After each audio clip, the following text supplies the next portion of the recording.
Congrats Azhar, you, congrats sir. for this feat. Kashmir में JE rank 3 Thank you, amazing है sir. यार, Thank मज़ा you. आ गया। Thank you. कैसा लग रहा है आपको? बहुत अच्छा।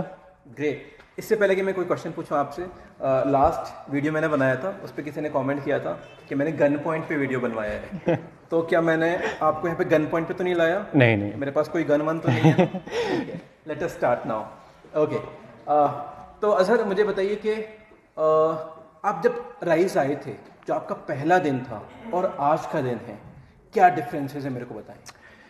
बहुत ज़्यादा डिफरेंस है। जहाँ तक मुझे याद है, जब मैं पहली बार आइज आया था तो मैं बिलो एवरेज स्टूडेंट था। ओके। काफ़ी ऐसे स्टूडेंट्स थे जो काफ़ी ज़्यादा पढ़ते थे उस टाइम पे मेरे हिसाब से, जिनको मैं लुकअप करता था कि यार ऐसा ऐसा करना है। ओके। तो उस टाइम पे काफ़ी वो डिमोटिवेटिंग भी था, थोड़ा सा आई ओपनिंग भी था। डिमोटिवेटिंग तो मैंने आपको बता दिया, आई ओपनर इसीलिए कि एक स्टैंडर्ड बन गया था कि कैसे करना है वो सब, इसीलिए बिकॉज राइज में ऐसा एनवायरनमेंट था। ओके।